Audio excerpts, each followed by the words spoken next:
Look at that. All the snow's gone. Almost time for outdoor flea markets. Hey guys, welcome back to another Flea Market Adventures. This is Flea Market Adventures number 30. So this is a milestone episode, and I have 3 of my, 55 nieces and nephews in the car. So we got Anna Banana, James Brown, and Jack the Pumpkin King. We're gonna start off our trip today. We're in the States again for March break. We're gonna go in the Family Dollar. I told them how amazing it was, so now the store actually has to prove it right. Let's go check it out.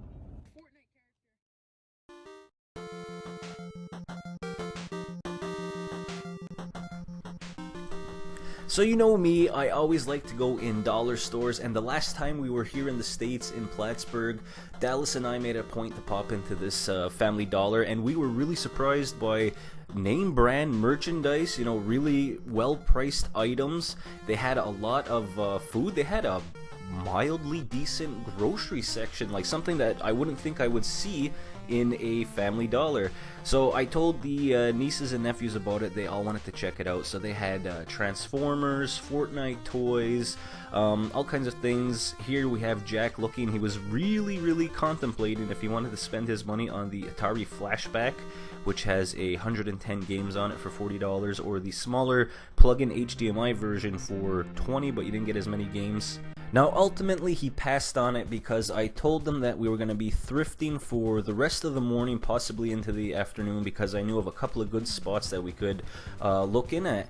So this place is Grizzly's Gift and Trade. They recently moved to a bigger location, and they specialize in electronics, video games, and now they have a lot of pop figures, toys, and a lot of comic collectibles, different standees, like figures, like molded, not porcelain, but you know, maybe plastic and ceramic figures, and it's really nice in here. I think we spent like a good 45 minutes just checking out what they had.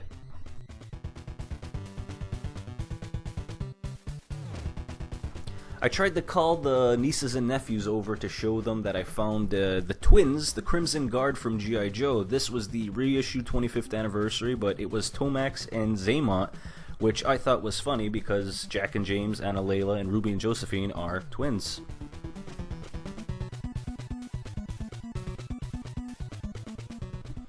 A lot of great collectibles here. You have to come back a few times to actually see everything, and it's funny, when we were walking in, somebody was at the cash and they were just paying for their purchases, and he said that this place is dangerous, that I've spent too much money, which is understandable because I was looking at the boxed NES and Super Nintendo games. You know, I'm not really a box hunter per se, like that I don't want to pay, I guess, eBay or retail prices for them, but if I find them out in the wild and they're cheap, I'll definitely pick them up because they look nice on the shelf. Lots of Super Nintendo, NES games, and a lot were, you know, very decently priced, especially for a retail store. Like, I saw a lot of $5, $6, $7 priced games. There was even a few $3 NES and SNES games in here, so that was nice to see. And then quickly, I just wanted to show these two. It was from a different store. These aren't the reissues, the ones that were done in the mid-2010s. These are the actual 70s football classic, the handheld head-to-heads. That's why you always gotta Google what time to show up. Wednesday, 11 to 5. Maybe we'll come back. Let's go!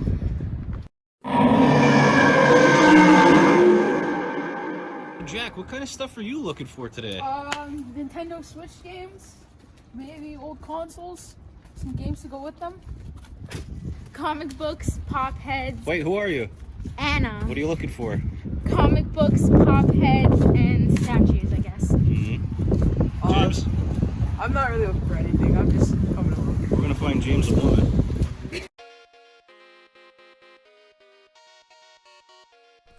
Yeah, so I said it. I'm gonna say it every time I come to this place. Antique and Variety Mall. This is the two-story flea market. You know, it's my favorite place to come to in Plattsburgh. It doesn't mean I'm always gonna find something to buy, but I will always see something really cool in this place.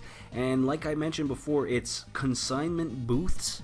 So that means that the amount of stuff and the different items, the quality, whether it's packaged, it's old, it's vintage, is always going to be changing. So yeah, you're going to see some of the same familiar booths because I'm always looking for video games, toys, and comics, but at the same time, if you're just a antique or vintage hunter, this place has a huge turnaround rate and it's definitely worth a visit.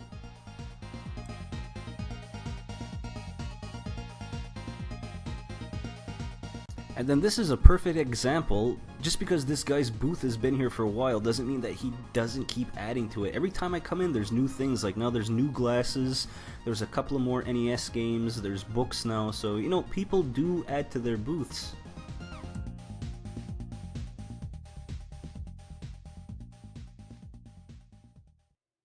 So everything continues to be on clearance coming back. Like that PlayStation's on sale now. There's a lot of things in here that are, you see, they start to go on clearance. So hopefully we'll find a deal. $12 as is, or you can buy the paddle for $5. Oh, Amy. For me.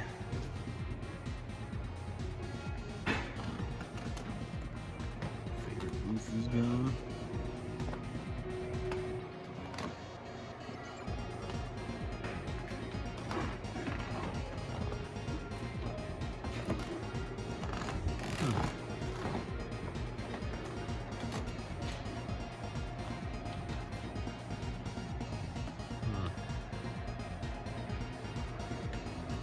I thought that was an arcade marquee, you know, something that you would see, like the top placard for an arcade cabinet.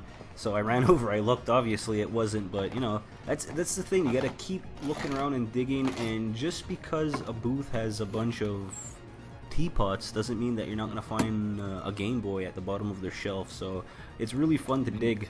Like here's a portable DVD player. It's old, $40, I'm not gonna spend that, but like perfectly, right here, like it's just a hodgepodge of stuff. Like here's a random PS2 game. A waffle maker.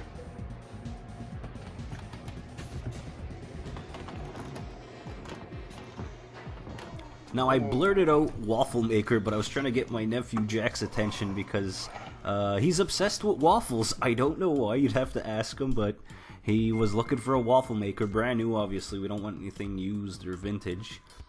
So we come over here and we stumble across some old board games. These are from the 70s, the Captain America featuring the Falcon, Battleship, the Happy Little Train, Sorry, Concentration, Uncle Wiggly at the bottom.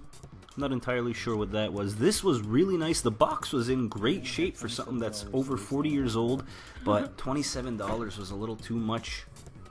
I bought a Pac-Man for $25, and you know, I had fun with it for a day or two, and it was hard to move after that. This is the 85 NES Advantage. Just telling the kids about it, how I used to enjoy using this for Double Dragon to make my gaming feel like I was playing an arcade game at home.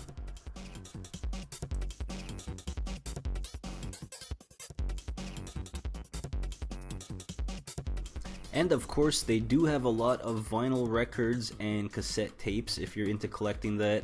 I do have a few myself, but you know, I just pick up the more obscure ones to show people, and that was Chipmunk Punk. Here we got a MC Hammer with a cassette. They were still boxed, but $20 each. And then again, the random, there's the Energizer Bunny. Which one? Oh yeah, I'm sure there's a lot. Alright, look right there. For $2, Spider-Man 2099, issue number 1. There's some pretty good ones in there. If you don't grab it, I might get it. I'm gonna get some. 2099, for that's issue number 1. Give me that spider. 11-14. I have it. It's mine. I want to find a typewriter. Who had it first? Rock, paper, scissors. Oh. We like 11, 12. Oh yeah, it's like 8 and 8, 16. It's like 16 cents on every dollar. I have $8 with me, and it'd be like 12. Well, This whatever might be you a guys keeper. go overall. This might be a keeper. So I'd need like $4 more. 1976 Donald Duck. Might be a keeper. Oh, is that the... Well, yeah, all the hologram ones are cool. Yeah. So the three that came with me were all looking for comics, and I'm happy to show them this little comic honey hole that was sitting there. They cleaned up. And then I always love this, booths that have a certain percentage off sale, so I wasn't spending $100 on a Game Boy Advance, but I would pick up that Castlevania.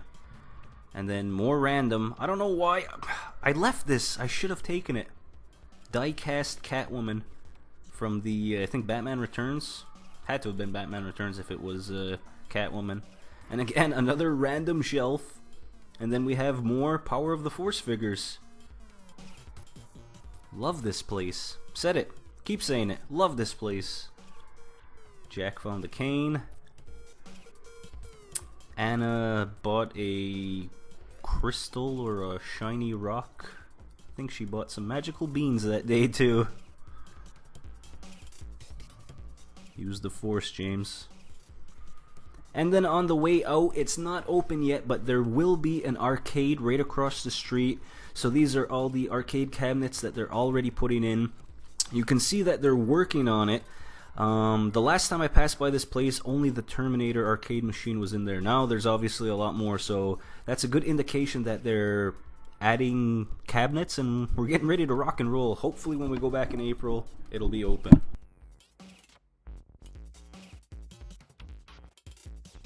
So we had one more stop, and I told the gang that there were more comics there, but this was the place that I usually pick up video games, and I've been lucking out and finding a bunch of the Power of the Force carded figures. So this was, I think, our last stop altogether for this day. And right away we find some bins of toys, 50 cents each. This is the place where the games, the NES, Super Nintendo, Genesis, GameCube, everything, $5 each, no question, no matter what the title is. So that means you might find an amazing game for $5, or you might find a crappy sports title and it's going to be $5. So you have to dig, you have to look. But this is another great place where it's just tons of items thrown on tables. There's 7 or 8 different rooms. Each room has a different theme, meaning that one room is just jewelry, one room is just records, one room is video games, this room is games and toys where the cash is. Another room would be VHS, CDs, and DVDs. So another place where you can't just walk in for 10 minutes, look around, and leave. You have to spend some time in there, which we did.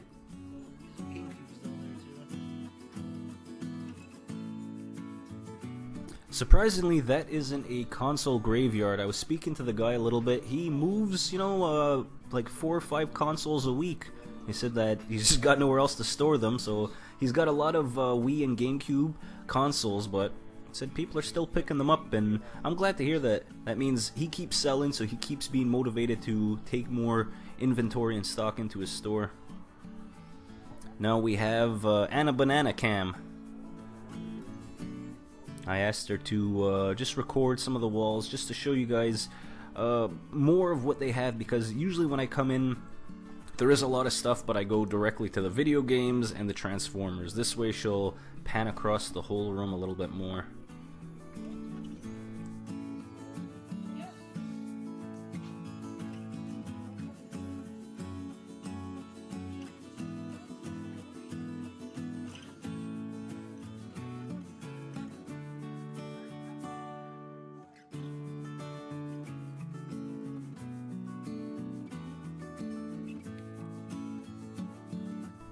So checking out the ceiling in the Anna Banana experience, you can tell that there's a lot of different things, and like I mentioned, like you have to come look, and this gives me more incentive to go back in these rooms again, because the last time I was here and I looked, the, I guess, library room was really a mess, and it looks a lot cleaner this time, so I'll definitely have to go check that out. But you can see, like, it's vintage, dining ware, dishes, plates, whatever you call it. There's a bunch of VHS, there's books, clothing, you're gonna find that in there too.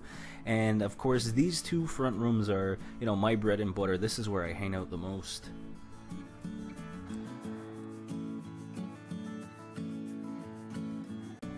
That's the 4th mannequin head we've come across today. Reminds me of Al Snow's theme song. Remember that one from the Attitude Era?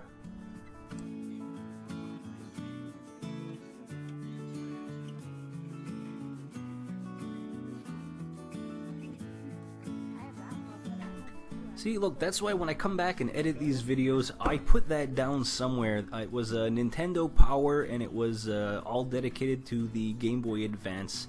It was an edition I didn't have. It was only $3 for the magazine. It's something that I wanted to pick up and read.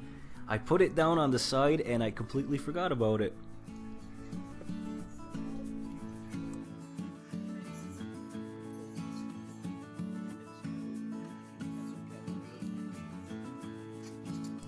Like I said, you have to really know what section you're looking for, and you have to be committed to going through it, because we were just at the comic part and we were in here for like a good 45 minutes that I didn't even get a chance to go through much of the Nintendo games. Like, you would have to go to each section. Just coming around here again, you see all the original Xbox games. There's GameCube, there's 360 over here.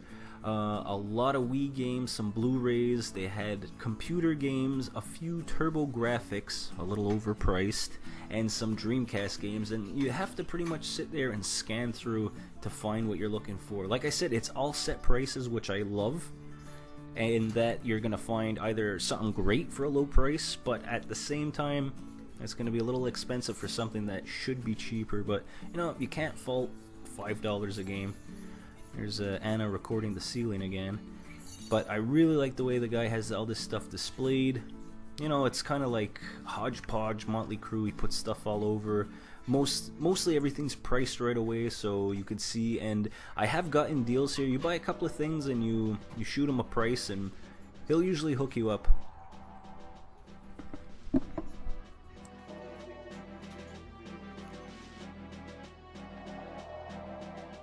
I've come to the realization now I don't have to worry about other competing hunters looking for games, comics, figures, or whatnot, because my collection's at a point where I'm happy with the size, and even just going out looking is, you know, it's enjoyable. I don't need to buy stuff every time I go out now.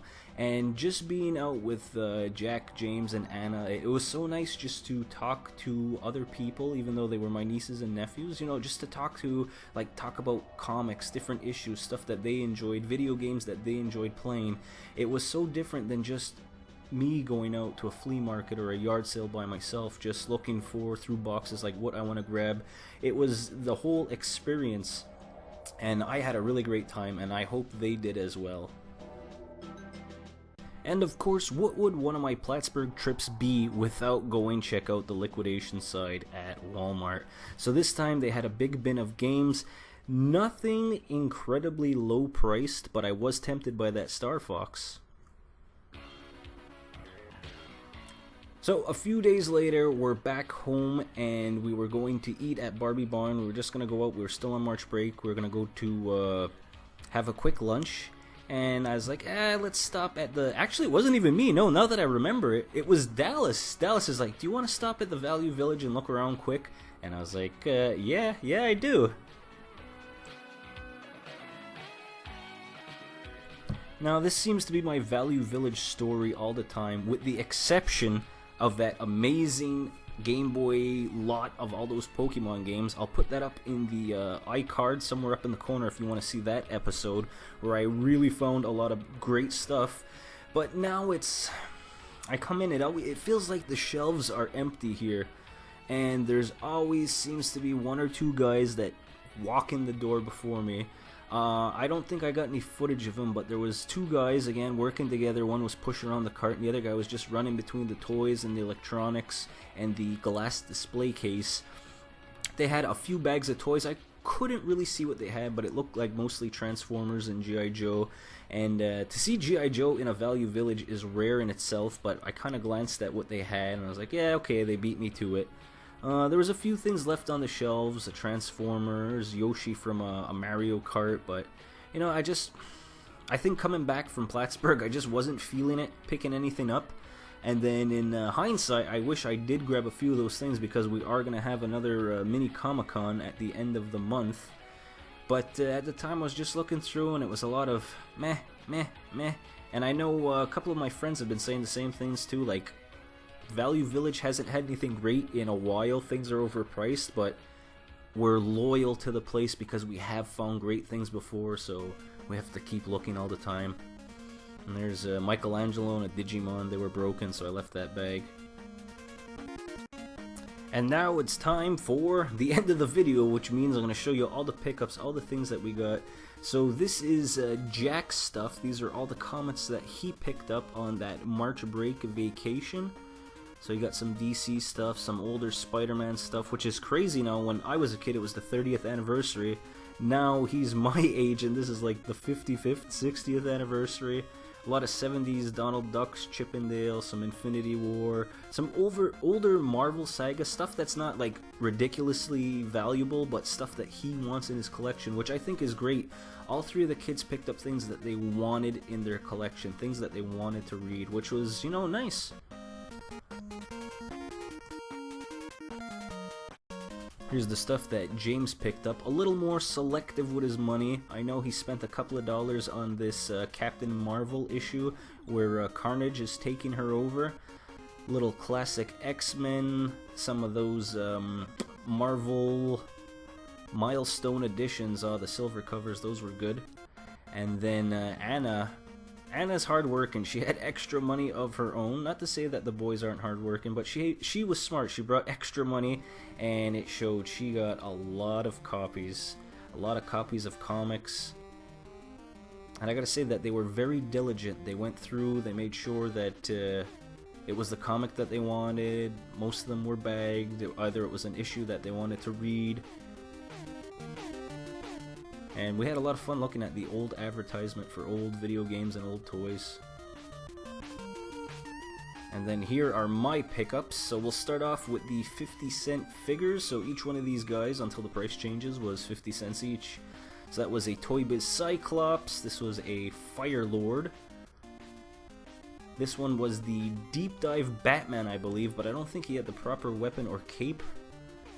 This is from, I think, Uncanny X-Men as well. This is Morph, but he's missing all of his extra faces that he changes into. I've been running into these guys like crazy in the last month. These are the DC superheroes from '89. This is the Riddler, you know, I found the Robin and the Penguin. Aliens 2, '95 from Kenner. This is Vasquez, and I found 2 Corporal Hickses. Again, everyone was 50 cents each. Remember the Alien 2 toys?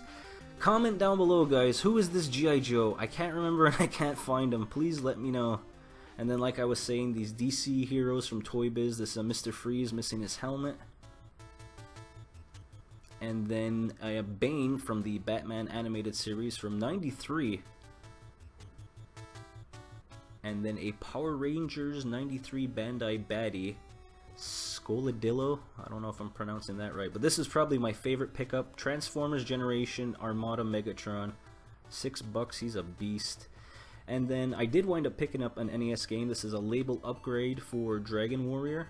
And I grabbed that Castlevania Mirror of Fate for $9. I'm going to play some 3DS. And last, I just grabbed a couple of pieces for the Optimus Primal and a couple of guns. They were thrown in for free. So that's everything for this 30th anniversary of Flea Market Adventures, guys.